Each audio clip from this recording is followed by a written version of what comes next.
How to download and install Zangi application.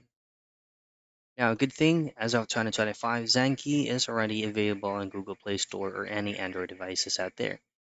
Simply open up and locate your Play Store from your Android device and type in Zangi. And then you just have to choose on Zangi Private Messenger, download it, and it will automatically install by itself. For some reasons, Zangi Private Messenger is not yet available on some of the phones. But if a specific Zangi app is not available on your mobile device, what you need to do is just to simply run or open up any web browser available on your phone and then just simply search in or type in Zangi APK.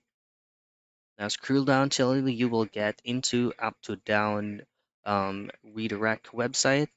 Scroll down a bit once again and then just choose on the latest version of Zangi. And that's it. That is how you download and install the Zangi app.